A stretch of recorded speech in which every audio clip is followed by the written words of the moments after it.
deliverance, healing, restoration, miracles. Matthew 10, verse 8. Heal the sick, cleanse the lepers, raise the dead, cast out devils. Power of the Holy Spirit at its full force. This is Restoration Temple Church of the Nations. Just clap your hands this morning. Hallelujah, hallelujah. We praise your name, we praise your name, we praise your name. Bless your holy name, we bless your holy name. You are holy, you are holy, you are great and greatly to be praised. You are an awesome God. You are an awesome God. You are an awesome God. Hallelujah. You're an awesome God, and there is none like you. You're an awesome God, and there is none like you.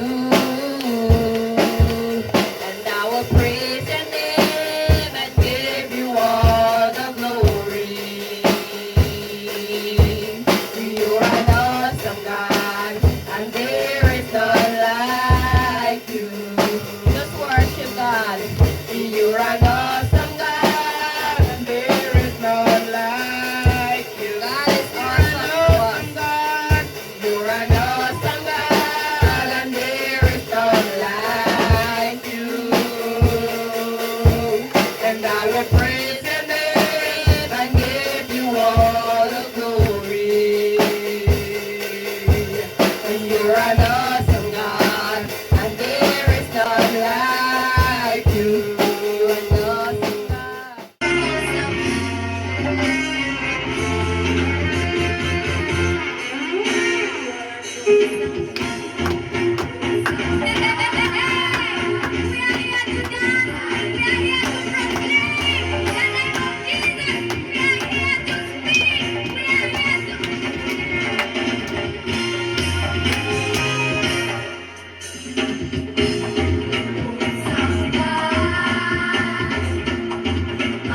Stop the murmuring and complaining.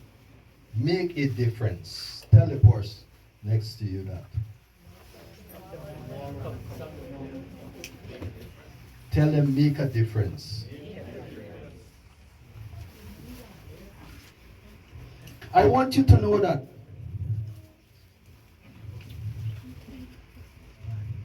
God has a plan for every one of us. God has a plan for every person that is ill. I want you to know that you didn't come upon this earth by chance. Some people say by chance, or some people say, some people believe in evolution. We are here. Evolution believe that the higher species will, when they die, they will become a lower species. So they say, men, the lowest species for men is monkey. So they say when you die, you're going to become a monkey. You're going to come back in the next world, but you're going to come as a monkey. Tell the person next to you, you're not no monkey. There are so many strange theories in this world. Tell the person, look at me. I look like monkey. Tell them I was created in the image of God. Greatness is in me. I was created in the image of God. Tell them when you look at me, you see God. Because I am body, soul, and spirit. God is a spirit, and so I as a body with a spirit. So don't let these scientists who tell themselves that how they have the knowledge and they are there to bring illusion to people's mind and to cause people to believe in lies and to make people feel as though they come in this world and when they die they're going to become no monkey. You won't become no monkey. But I want you to know that God has called us into this world for a purpose. And God has called us to make a difference. Tell the person to you next to you, make a difference. God has called you to wherever you have been placed. God wants you to make a difference. You may be placed on the job. You may be placed in the school. Some of you are housewife home. Some of you are husband. Wherever you are, some may be a teacher. God has called you to make a difference in that world here. God has a plan and a purpose for you. And in order for you, that plan to be fulfilled, you've got to connect with God. You got to connect with God. I want you to know God has put you, if you're a teacher, God has placed you there on your job to make a great difference. So that when you are not there just to teach. You are not there just to teach. As a child of God, you are not there just to teach. God expects you to make a difference. In your home, there are persons who are Christian. Your husband may not be saved, but you are a Christian. God expects you to make a difference in your home. This is how your husband is going to be saved. This is how your husband going to be saved. This is how in the school other children will be saved. If you make a difference, this is how teachers is going to be saved. You can't be a child of God and you're a teacher and you're not making a difference. I hear some teacher when they teach the children, they shine the book like this. When they get the answer wrong,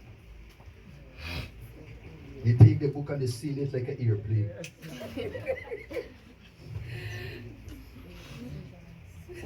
As a Christian, God didn't call no Christian teacher to operate at that level. God has called you to make a difference. Tell the person next to you, make a difference.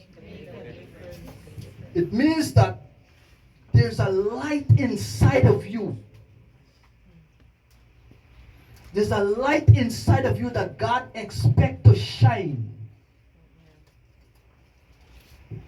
Not when you're in school, the children get you aggravated. And you said, some teachers are great, supposed to be great model in our country and in the world. Because you and I had to pass through a teacher. Tell the person next to you had to pass through a teacher. So they are great role model. Is there anyone here who has not passed through a teacher hands? You gotta be an angel. And we don't have angel on this earth. What I'm trying to say that teachers are supposed to be role model. Right? So make it worse yet if you're a Christian. I'm not picking on no teacher, right? We have teachers here. But this is God who's speaking. Right? So if you're a Christian, you're supposed to shine a light. You cannot be a teacher and is a Christian, and there are those in school who are carrying on their own conversation and are doing their own thing, and you're partaking in their conversation. What light have you with darkness? You're supposed to be the light. What light have you with darkness? It means that you yourself is darkness. You're supposed to be the light. You can't be a child and you're going to school and you're supposed to make a difference, but when you are in school, instead of making that difference, you are carrying on your own thing with the other children. And in the school, because of the government, they bring in all kind of things. You hear in the school that there are young boys who going with other young boys, and young women who going with other young men. You can't be a part of that, and God expects you to shine that light. You can't be carrying on the conversation like the world, and you're supposed to make a difference. What difference are you making? When you're supposed to be that difference, when you're supposed to be that light, There's a light in you that God expects to shine.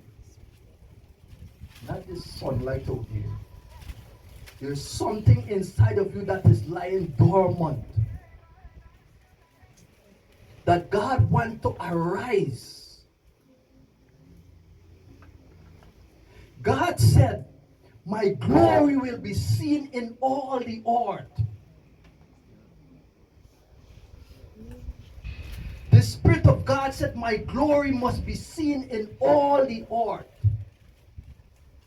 What God wants is for His glory to be seen in you and I. Tell the person next to you, what God wants is His glory to be seen in you. In order for you to make a difference, the glory of God must shine inside of you. It means that you gotta live right. If you live right, God will never put His glory inside of you. When the glory of God begins to shine in you, you will make an impact in your school. 10 teachers will come in and teach. There's 10 teachers in the school. And now each one of them have their own class. And all of them will begin to teach their class. And at the end of that term, your entire class will pass. And the rest, they have a lot of failures. The class just failed. It won't happen one time. It will happen over and over. Every time your entire class pass. And you want to know, is what about this teacher here this particular teacher make the entire class is passing all the exam all the time. When it's common entrance, they pass all. All of them make tongue school. All of them make, great schools. Huh? It is the glory that is in you. It is the glory that you have to get in your life to make a difference. Now, 10 of you may go to look for a job. And then, the boss said I only have one vacancy. And he called all 10 of you to do the interview. Send out 9. And call you back, you alone get the job. You alone get the job out of 10 persons. How come you alone have the job? It is because the glory of God is in you. It is God who make it happen.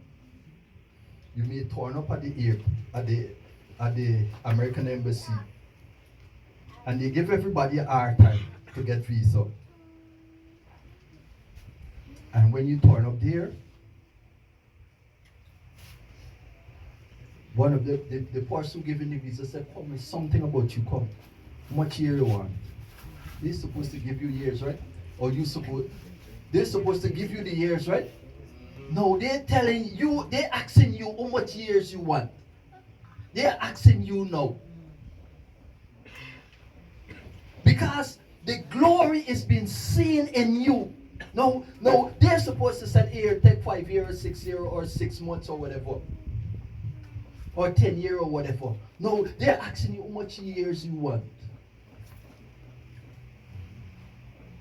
They can't stand the glory that is upon you. The glory of God is so accurate that everything you do precisely. You can't fail as long as the glory of God is upon your life. You've got to make a difference. The scripture said, when Moses came down, his face was shine. His face begins to shine. And they said, this man is not real. This man is a spirit. His face begins to shine, and the people around him were afraid to face him because of the glory that he was carrying. Moses make a great difference because of the glory that was upon his life. In order for you to make a difference, you've got to have the glory in your life. Tell the person, strive to get the glory. You got to live holy to get the glory. Tell them.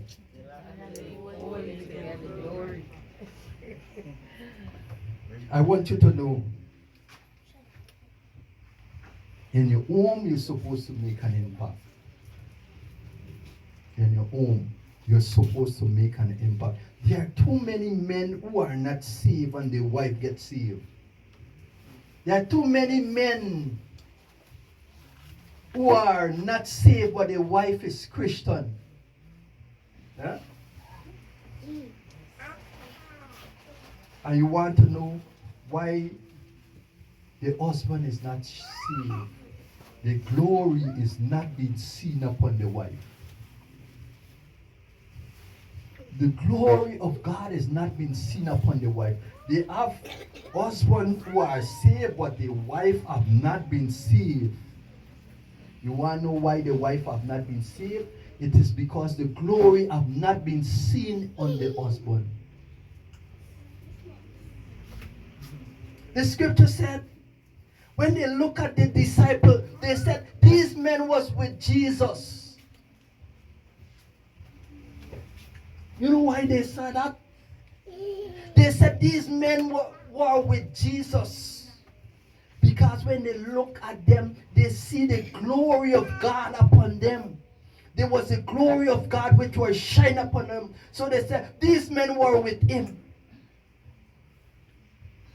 The disciple, there was no intelligent men.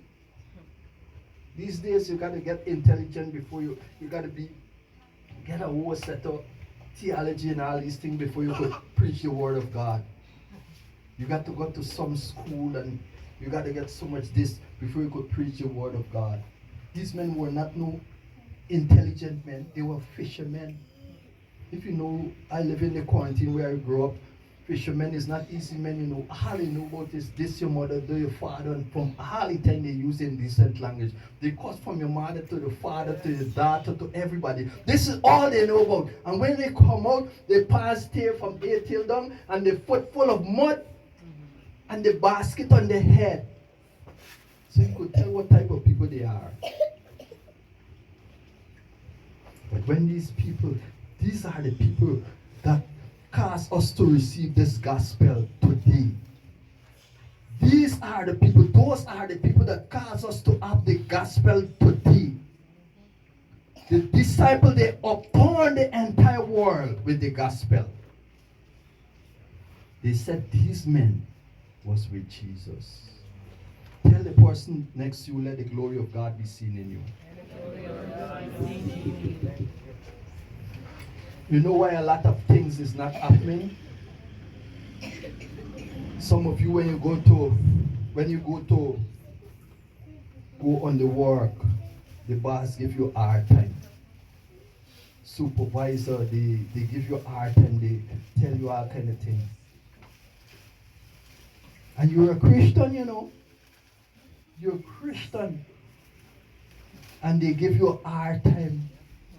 You don't know who you are as a real child of God. I'm not talking about people play Christianity. Too much people playing with God. I'm talking about true Christian. A true Christian carry a glory inside of them that anywhere they turn up, things got to happen for them. Things got to happen. It is not nothing about them. It is about God. It is about the glory of God that is being seen on them. You go to so many times people go have boss who talk to them anyhow, want to tell them anyhow.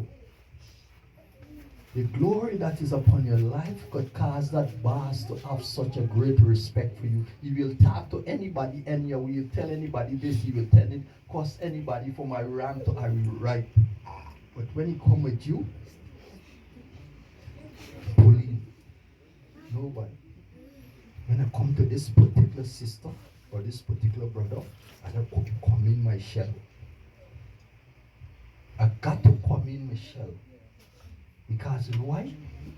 The glory of God is in you. It is the glory of God in you. Too much time Christian going about the place and people telling them all kind of thing. Because you know why? You're not making a difference. You're not shining a light. There's no glory inside of them. When you see a righteous man, you see the glory of God in him. Tell the person next to you.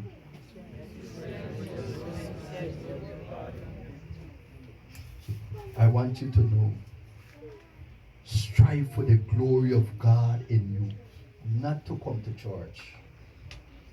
Everybody, all of us here coming to church. You see everybody coming to church here. But some people are already waiting. Brother, why are you talking? Let me case I want to go. There are people who just praying to go home while I'm preaching here. Y'all know who is me, right? Don't make a gap point out, y'all, you know.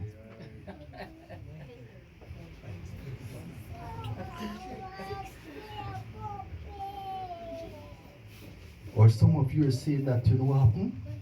I ain't even cook yet. Wonder when I reach home, what I going to eat? Carry the glory of God. Carry the glory in your life, and things is going to happen for you. Carry the glory. Tell a person, carry the glory. And things is going to happen for you. God said, my glory must be seen in all the earth. This is what God wants. Turn to Exodus 40 verse 24. Give me the quick. Why a lot of people, the glory of God is not being seen in their life is that they complain too much. Find it?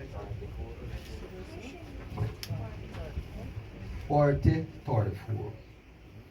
Why the glory of God is not being seen in many people's life is because they complain too much. Why they cannot make a difference is because they murmur too much. Read it for me. Then a cloud covered the tent of the congregation, and the glory of the Lord filled the tabernacle. The church must be longing to see the glory of God. Read it back again for me loudly and let everybody hear it. Then a cloud covered the tent of the congregation, and the glory of the Lord filled the tabernacle. You hear what he said? He said a cloud covered the congregation, right? Who is a congregation? Who is a congregation? All of us here are a congregation. And what happened? And the glory of the Lord filled the tabernacle. And the glory of God filled the place. The glory filled the place. A brightness came upon every Christian that was in that tent. A brightness came upon every Christian that was in that tent. So when they left the church and they went away, they received victory wherever they go. Wherever they go, they were victorious. On the workplace, in the school, in your home, wherever they go, they were victorious. This is what a church should be longing for. The glory of God to come upon his people. Not coming to church. Because a lot of people come into church, but nothing is not happening for them. A lot of people come into church and nothing is not happening for them. This cause people don't want more to come to church. This is why he said, God, if I'm going to lead this church, I want to see the glory. I want to see the power. The glory means the power of God. This is one of the attributes. The glory means the power of God. This is one. A brightness. Many people come into church, but just come into church. The glory have not been seen in their life. So what do you coming to church? We're supposed to make a difference. God said to Moses, Pharaoh will know that I, the Lord, has put a difference between the children of Israel and the Egyptian. You know, was the children of Israel is God people. Pharaoh is a type of the devil. Those people are not saved. God said, Moses, Pharaoh will know that I, the Lord, have put my glory upon them. And there is a difference between the children of Israel and the Egyptian. When you come to church, you're supposed to be different. When you see me, I'm supposed to be different. Tell the person next to you, when they see me, I'm supposed to be different. Because you know why? God has put His glory, the glory of God supposed to be upon you. You're supposed to carry in the glory of God.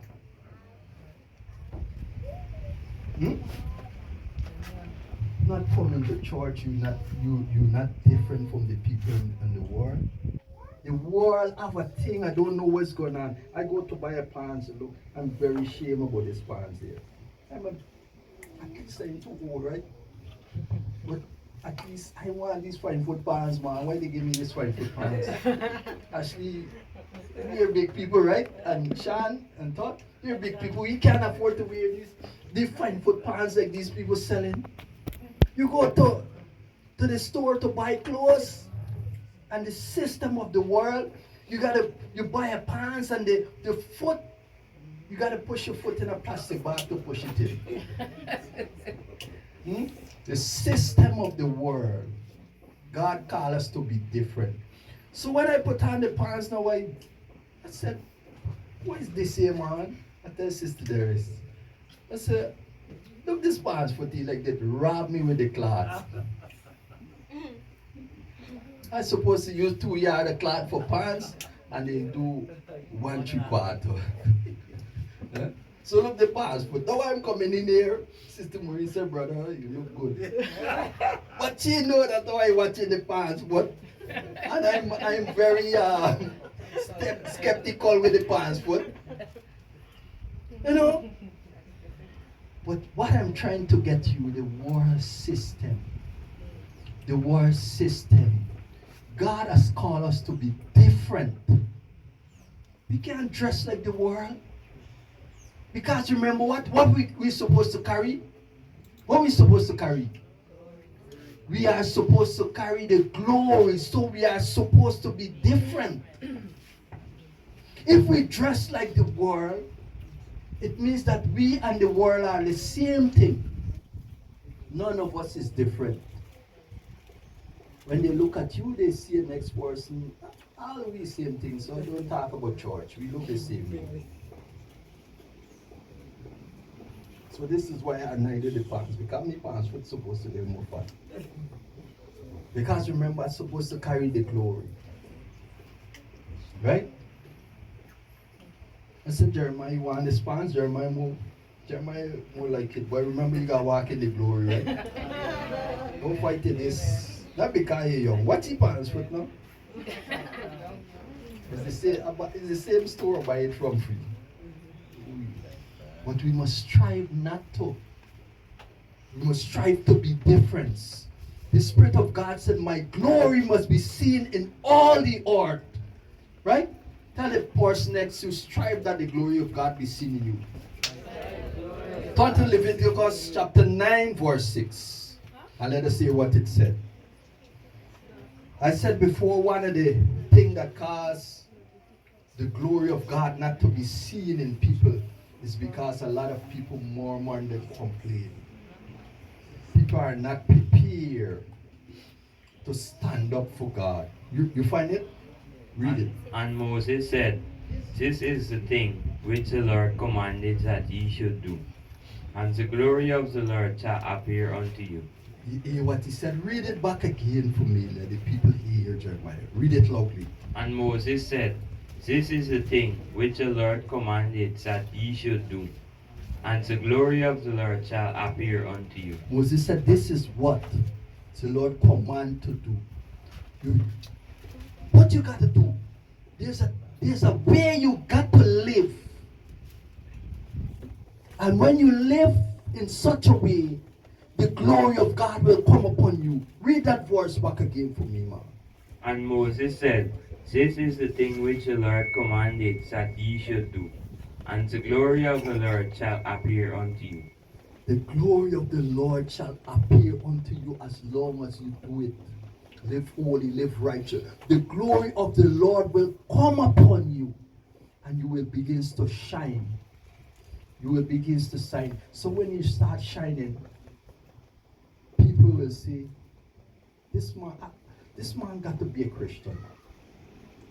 Because you know what? You're different. They said, it's something about serving God. Let me come to church and see what this man. Let me come to church and see what's happening. And when they come to church, this is how they get saved. Because you know why? The glory of God upon you attract people. The glory that God has put upon your life attract people. So when they follow you, you will give them the same teaching, and so they will be saved. God wants His glory to be seen in all the earth. Tell the person next to you, God wants His glory to be seen in all. Numbers 16:19. And Korah gathered all the congregation against them unto the door of the tabernacle of the congregation. And the glory of the Lord appeared unto all the congregation. You see what he said? The brightness of God begins to shine upon them.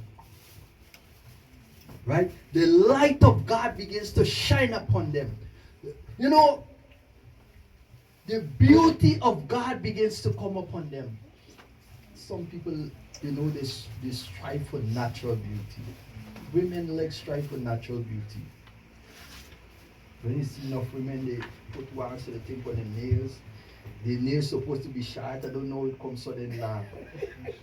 And they put up all kind of things on the nail. The eye and the high and the wig.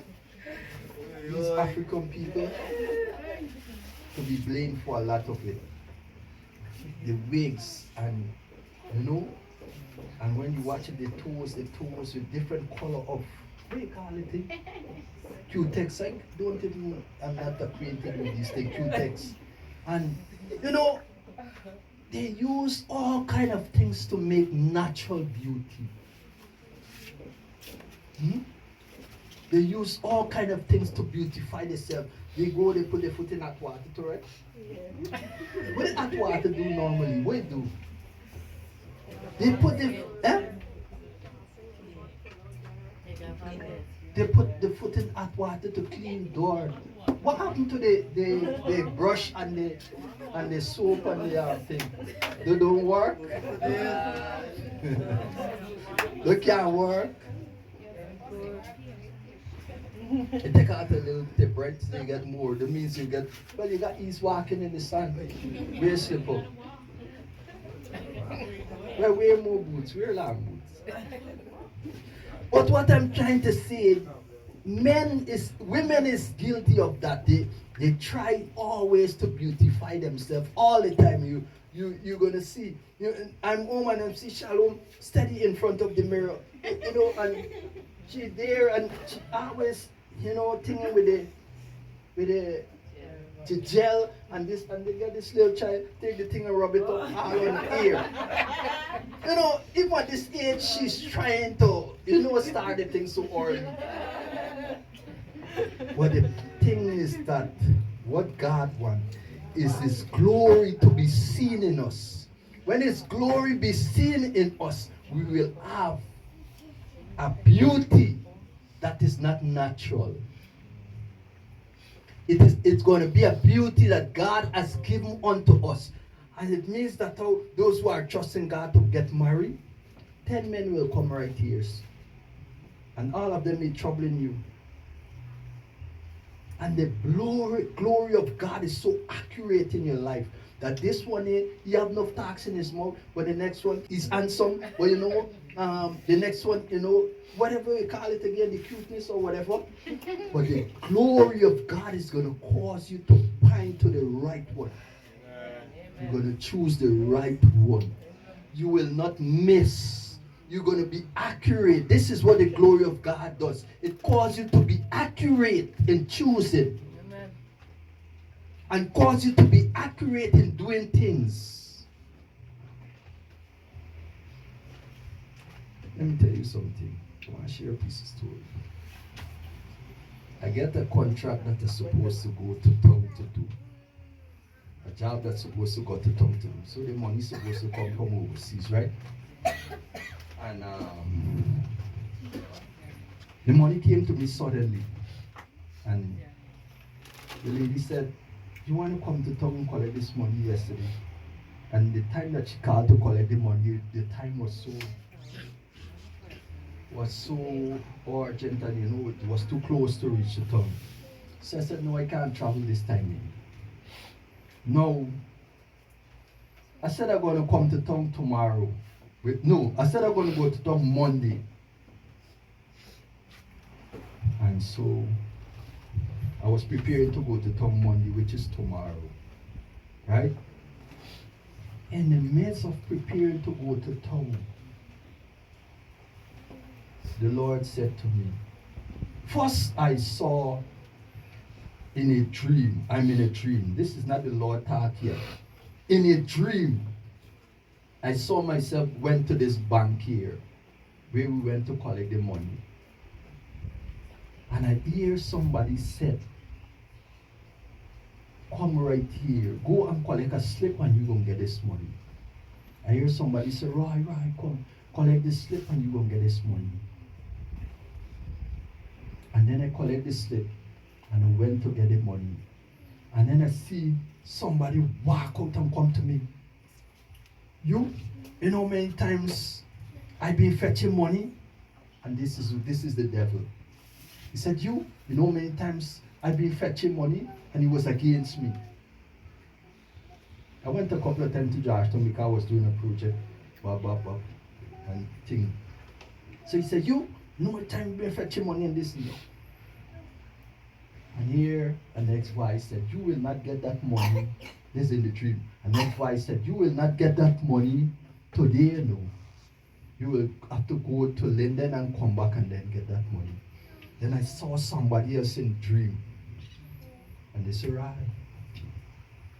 I came to you.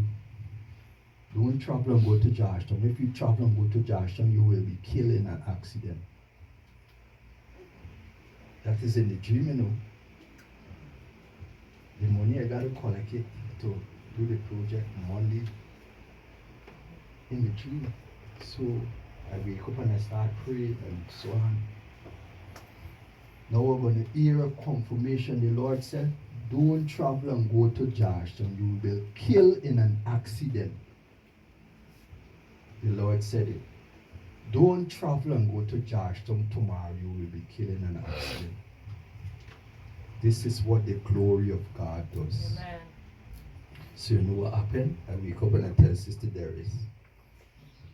I said, the money going to stay right there. I go in maybe till Wednesday to town. Till Wednesday I'm going to town. The day already passed.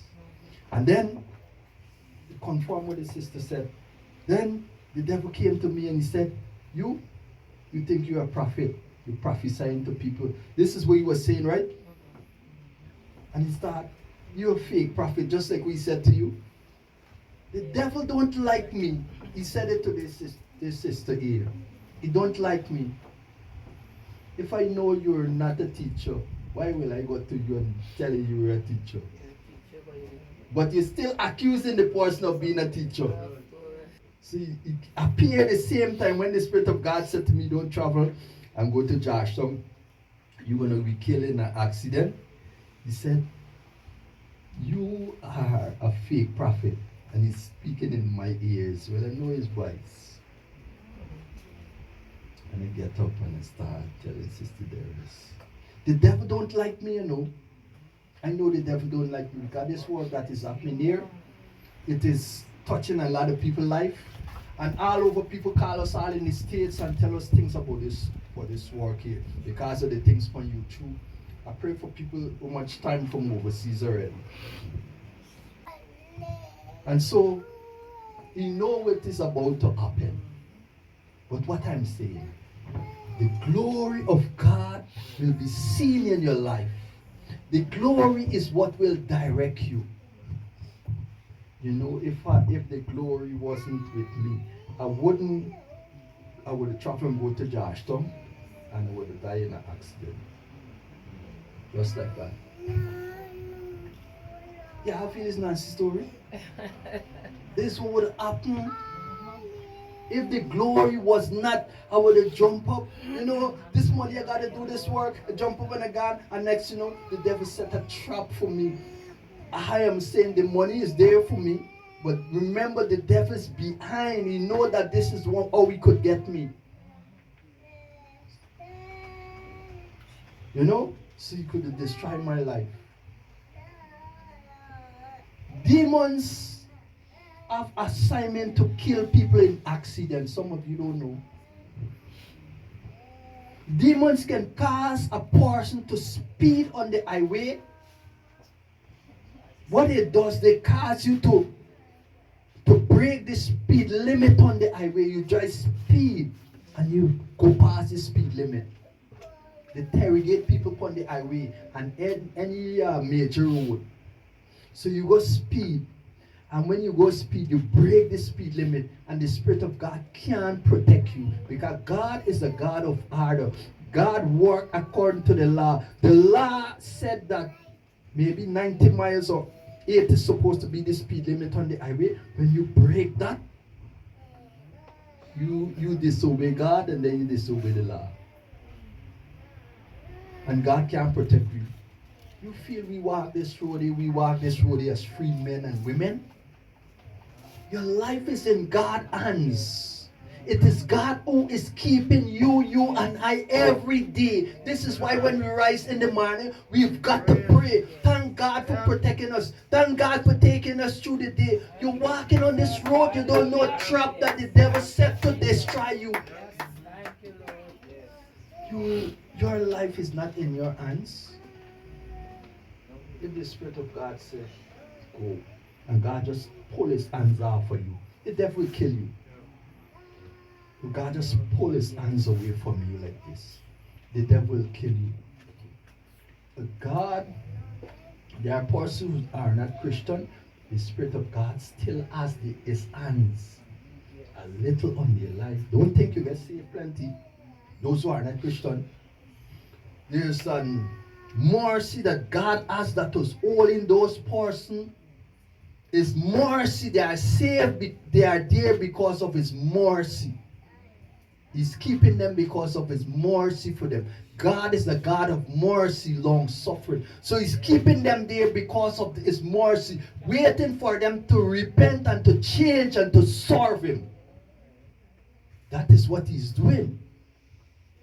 As long as you're not saved, it's his mercy and his grace that is keeping you, protecting you from the trap that the devil set. But the people who are serving God, is keeping them because of his love and his covenant that he have with them. He have a covenant, he loves you because he died for your sin, and you repent and you're serving him.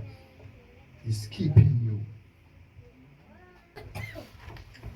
So this is what we got to understand, that the world that we are living in is a spiritual world. It's not a natural world.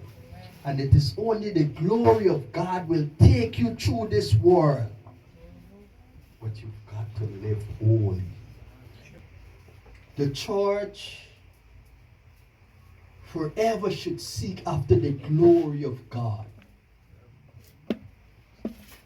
When the glory of God come upon our life, we will make a great impact in this world. God called every Christian to make more like himself. He called us to make more like us. But many times, you can't make more like yourself because you carry no glory. You got nothing upon you more than just yourself. You walk in a natural being. You're moving as a natural being, not knowing that this life is not a natural life. It is the glory, is a brightness God got to put upon you. It is a splendidness, it is a beauty God got to put upon you to attract other people. So when you speak to them, as you speak to them, the words alone that comes from your mouth minister to them. So when they left and they go home, it interrogate them. They left to go home to cook, but the words start interrogate them. They put on the pot on the fire and they sit down, and then the words start come back to them. It start coming back. The words that you preach in church, it start registering back to them. What you tell them when you went and visit them, it start coming back to them. The words start coming back to them. It interrupt them from the normal things that they plan to do. They can't sit down, they can't focus too much upon the things they plan to do, because the glory is so much in the Word of God. It interrupts the flow of the normal things they want to do in their own life. So they sit down and they start meditating. What is this thing they tell me? And the words keep coming back in the ears. The words keep registering in the ears. It keep registering. It keep coming back to them. It is the glory of God got to do that. Not natural. God forever wants His glory to be seen in the earth. God said, my glory will be seen in all the earth. All the earth. This is what God longs for. Go to Numbers chapter 14, verse 21. The church cannot make an impact if the glory of God is not in their life. You can't make an impact. The glory of God got to be seen in your life in order for you to make an impact. But as truly as I live, all the earth shall be filled with the glory of the Lord. But He said, I just said, as truly as I, the Lord God, live, my glory must be seen in the earth. Read it back again for me. But as truly as I live, all the earth shall be filled with the glory of the Lord. Not coming to church, not being a Christian, not trying to be a part of some religious body,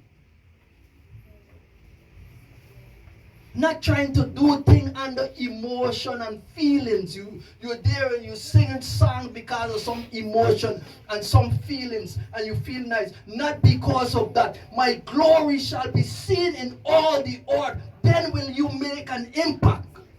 It is a power. It is an anointing. It is a brightness. It is a splendidness that when men see you, Moses carried the glory of God so much upon his life that this man begins to live on, live past his lifespan. And Moses said, me dying. God, you can't kill me. I never die. So God said, Moses, just walk. You will not see the promised land. So just walk and go there. Walk and go die. This is what the glory of God do to you. God said, Moses, in spite of how he didn't get to see this promised land, he was carrying the glory of God upon him. He lived such a life that the glory was with him. So he rejected death. And God said, just walk and go and die. And when he walked and died, God said, you too great. You know who buried Moses? It's God himself buried Moses. This man, these men, he was kind of glory. So God said, I can't leave your body upon this earth here. Because angels, wicked angels, they are so evil. They will say, nobody. Let me see what caused this man to live such a life. Let me see what caused him to live such a life. Evil angels. Elijah carried the glory of God so much upon him that Elijah died. And when he died, they put Elijah in a grave, and there was a war fighting around. And a soldier died, and the soldier, they end up throwing the soldier by chance in Elijah's grave. And after the soldier died, When he get on Elijah bones, he spring up back like this. Hmm? The war was fighting. And Elijah buried in the grave. This man died and his bones was there in the grave. The anointing don't die. The glory of God don't die from great men. The glory of God don't die from great men. And so, while he were in his grave, this dead soldier fall upon him and he just spring up back and start fighting again. The glory of God is to be seen in men's life. This is what God wants. You want people to be saved, churches, leaders want people to be saved, let the glory of God be seen in their life. You gotta come and beg people who come to church. This is why Sister Darissa said, we gonna burn the candles. We come and beg nobody who come to church. At times he's gonna call you and visit you. You can call you and visit you because God expects us to visit people, talk to them and so. But the glory of God will be seen right here. Amen? We will see the glory of God right here. Right here, the glory of God will be seen right here. I declare it's going to happen right here. You are great, yes, you are.